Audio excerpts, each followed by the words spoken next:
7 more vaccination centres are opening from tomorrow, including 4 that will administer the Moderna vaccine. Get ready for a new tap-and-go safe entry system that makes checking in simpler and faster. And after a tough year in 2020, Singapore's job market has finally turned the corner, but some risks remain. Welcome to The Big Story, coming to you live from the Straits Times newsroom. I'm Olivia Quay. And I'm Haryanto Diman. You can subscribe to the Straits Times channel so you never miss a single episode. Moderna's Covid-19 vaccine will be administered at 4 new vaccination centres here. These are Hong Kar North Community Club, Marsiling Community Club, Punggol 21 Community Club and Radin Mas Community Club. Each vaccination centre will only stock and administer one type of vaccine, so people must select the same vaccination centre for both their first and second appointments.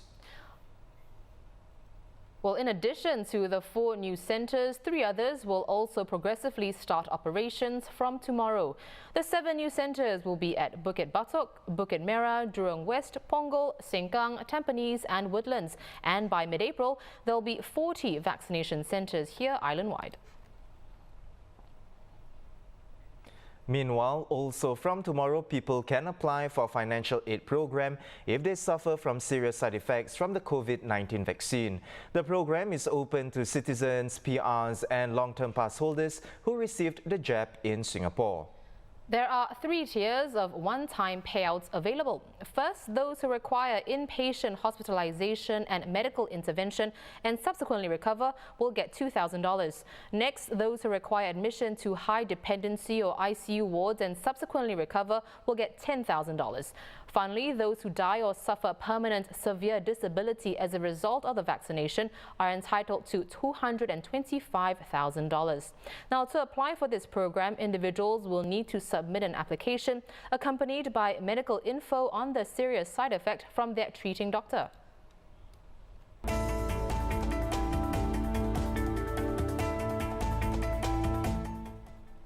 The Health Ministry also shared that about 243,000 have received their second dose, hence completing the full vaccination regimen. Meanwhile, more people, including cancer patients and those with allergies, are now given the green light to receive the Covid-19 vaccines. This as the Health Ministry eased the guidelines last week following local and international clinical reports on the safety of mRNA-based Covid-19 vaccines. MOH had previously advised those with multiple allergies to defer their jabs. In this ASKST segment, we tackle some of the frequently asked questions about the changes. Well, the first question, can I be vaccinated if I have allergies? Yes, unless you have a history or risk of anaphylaxis, allergic reactions to other vaccines or certain severe drug reactions. MOH said those who have had allergic reactions to other vaccines should also not receive mRNA-based Covid-19 vaccines for now. Meanwhile, people with a family history of anaphylaxis but who have never experienced the reaction themselves can be vaccinated. Those who have atopy, which includes eczema and asthma, can also be vaccinated. Next, can I get my second dose of the Pfizer, BioNTech or Moderna vaccine if I had an allergic reaction to a previous dose? No. Now, those who experience reactions that indicate or suggest allergies to the mRNA-based Covid-19 vaccines or any of their components should not get their second jab. People who develop hives or angioedema with onset of symptoms within 7 days of getting vaccination are also likely to be allergic. And lastly, which cancer patients can be vaccinated with the Pfizer, BioNTech or Moderna vaccine? Those with cancer but not receiving chemotherapy, radiotherapy or immunotherapy can be vaccinated. This refers to patients who haven't been on any treatment in the past 3 months and have no planned treatment in the next 2 months. People on cancer hormonal therapy or have a history of cancer and are in remission can also be vaccinated. 11 new Covid-19 cases were confirmed today, all imported. They were placed on stay-home notices when they arrived in Singapore. More details will be released tonight. Haryanto, I'm wondering, do you find checking in with safe entry a little bit inconvenient sometimes? Actually, I do, especially because, you got to make sure you point your mobile phone correctly onto the QR code. And, sometimes I worry I'm causing a build-up in terms of the queue. Yep. And sometimes I'm behind somebody who's taking a little bit longer and I'm getting impatient. Exactly. Well, check-ins will be simpler from next month with safe entry being changed to a tap-and-go system. Multimedia journalist Rachel Kwek with more. Just tap and go. That's all you need to do to check in at public venues, thanks to a new safe entry gateway box. From April 19th, there won't be a bottleneck at check-in spots, like the entrances to shopping malls, with people stopping their tracks to scan a QR code. All you have to do is scan your Trace Together app or token on this device or business app. Once you hear the beep and see the green light, you have successfully checked in. The Safe Entry Gateway box has been trialled at Next Mall since February 15th and was launched today. Not only will it help eliminate the hassle of scanning QR codes, especially during peak hours, it will also reduce fatigue of those standing guard at entry points. I usually feel more tired during the weekend because it's a lot more people coming in and it's more difficult to detect using the QR scanner. But with this device, it's easier because they make a loud sound, then it's easier to detect also. This scan is very fast because I just flip over to the scanner and it gives a beep sound. So that I know that the thing is go through already. Whereas the Trace Together, I have to scan the QR code. After that, I always forgot to check out, sometimes next morning. It's faster for me to just move in front to the queue and then scan the token and move in. Every second counts, it's always a fight against time. The Safe Entry Gateway system will be rolled out at selected crowded venues like shopping malls, large standalone retail stores, cinemas, hospitals, polyclinics and MICE venues hosting more than 100 participants. The gateway system can also tell when Trace Together tokens are running low on battery power. Users will find they cannot check in when tapping on a box. Another version of the Safe Entry Gateway replaces the physical box with a new feature on the Safe Entry business app on a venue operator's phone. Users can similarly tap their token or phone against the operator's mobile device to check in. Rachel Kwek for the Straits Times.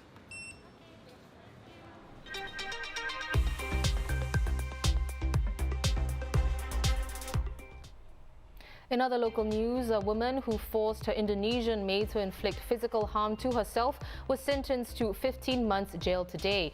In 2019, Man Sao Young had forced Yuni Dwi Lestari to hit her own mouth with a meat pounder about 50 times. Man pleaded guilty to 3 counts of maid abuse. 4 other charges were also considered during sentencing. As part of efforts to address the stigma associated with mental health conditions, the National Council of Social Service today launched a guide with words and phrases that should be avoided when reporting on mental health. For example, the phrase "someone with a mental health condition" is preferred over terms such as mentally ill, psycho, mad or crazy. The guide also advises how people with mental health conditions should be interviewed, as well as angling and headlining stories and reporting on violence and suicides. Singapore's annual Performing Arts Festival returns from May 14th to the 30th with a bumper crop of new commissions. The Singapore International Festival of Arts, which was cancelled last year because of the pandemic, will have more than 60 live and online shows by local and international artists. Tickets are already on sale at sifa.sg. Singapore's job market has turned the corner, but risk factors remain. That is the verdict from Manpower Minister Josephine Teo, who presented the latest labour market report today. Well, for the full year in 2020, total employment contracted by 166,600, excluding foreign domestic workers. This was the sharpest fall in over 2 decades. Non-residents accounted for all of the decline. But as the shock from the pandemic subsided, unemployment rates have fallen since November and have continued to fall. Retrenchment numbers have declined and resident employment has picked up. Let's get some insight behind the figures from Executive Director of the Singapore National Employers Federation, Sim Kim Guan. Welcome to the show. So, non-residents accounted for all of the employment decline in 2020. Kim Guan, what does this show you? Is it a case of, when times are bad, is the focus on keeping locals in their jobs? I suppose you can look at it from the perspective that many of the sectors that were quite severely affected are also the sectors that hire a lot of foreigners. And so it's not surprising that a lot of the non-residents are the ones that lose their job. So that's one.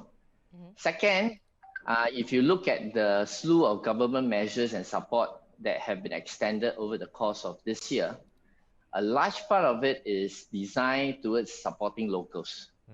If you look at the job growth incentive, for example. Consequently, it is not surprising to also see that there was an uptick in the resident employment. And third, if you also recognize that this is a global pandemic, many of the control measures with regards to border closures are still very much in place. It is not so easy for employers to firstly hire foreigners, that's one. But at the same time, from a more manpower strategy perspective, it also makes sense for employers to hire local because the locals are not the ones that are subject to as much constraints as non-residents. So it is therefore not surprising to see the statistic showing up as it did, which with the majority of the unemployment being absorbed by non-residents. Right. Kim Guan, another aspect of the report is that older residents in their 50s and younger workers aged below 30 were also more likely to be retrenched compared with those in other age groups.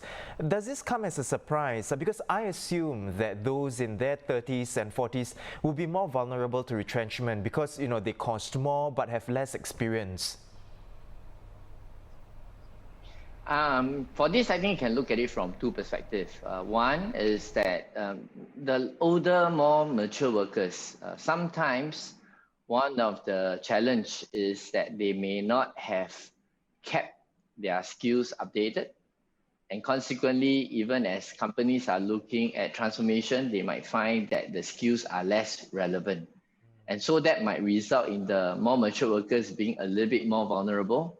So one of the things that we have been pushing for is to look at how we can better support mature workers to upskill and to reskill so that they can better support companies. So that's one. Secondly, actually when companies look at retrenchment, it is very much a case of looking at how the employees can support the business.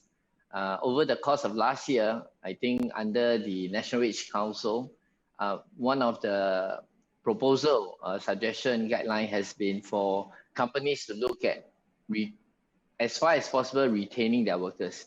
And I believe that most employers have done so. So when they retrench, it is very much a last resort, and they will be looking at keeping workers that can continue to support the business.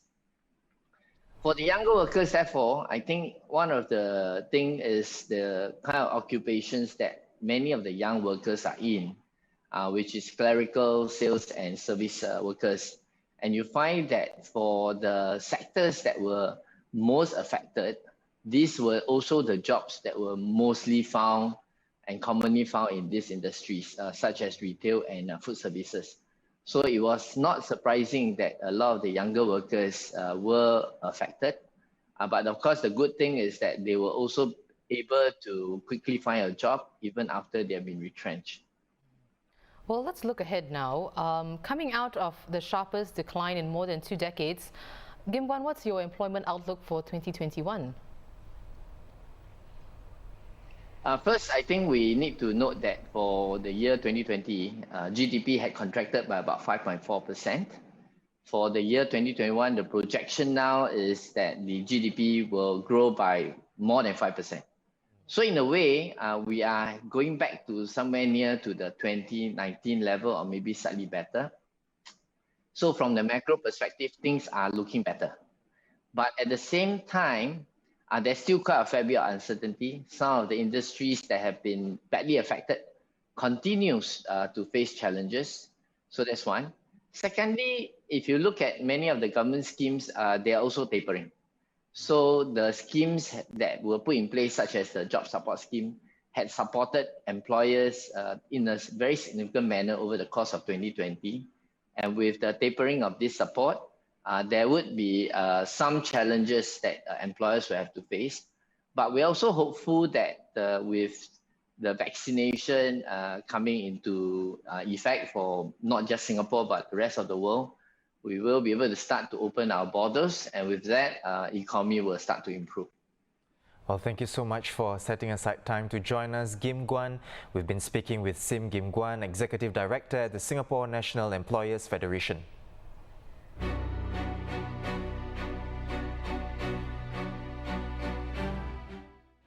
A quick look overseas. Thai Prime Minister Prayut Chan-o-cha became the first person in the country to be inoculated with AstraZeneca's Covid-19 vaccine. Now, he and other cabinet members had been initially due to get their shots last Friday, before Thailand briefly suspended the use of the AstraZeneca vaccine following reports it could cause blood clots. Mr. Prayut said he felt fine after the injection. Japanese Prime Minister Yoshihide Suga received his first dose of Pfizer's vaccine today as well, becoming the country's first government official to be publicly inoculated. His jab is in preparation for next month's meeting with US President Joe Biden. Some 80 to 90 officials will be vaccinated before heading to the US, where Mr. Suga will become the first world leader to meet Mr. Biden since he took office. Manila will widen a ban on minors leaving their residences to include those up to 18 years old. Starting tomorrow, they'll have to stay at home for 2 weeks in a bid to tackle a new surge of COVID-19 infections. Yesterday, the Philippines recorded the largest daily increase since mid-August, with over 5,400 new cases. Actors of Asian descent broke barriers at this morning's Oscar shortlist announcement, with immigrant drama Minari bagging 6 nominations. It's up for Best Picture, Best Director and Best Original Screenplay. And cast members Steven Yeun and Yoon Ye-jung were also nominated in the Best Actor and Best Supporting Actress categories. Minari's writer-director Lee Isaac Chung will compete with Chloe Zhao, the China-born director of Nomadland, for the Best Director prize, making this the first that 2 people of Asian descent have been named in that category. Well, those are our top stories for today. For more news and videos, visit straitstimes.com and subscribe to our YouTube channel by hitting the red button below. Once again, I'm Haryanto Diman with Olivia Quay.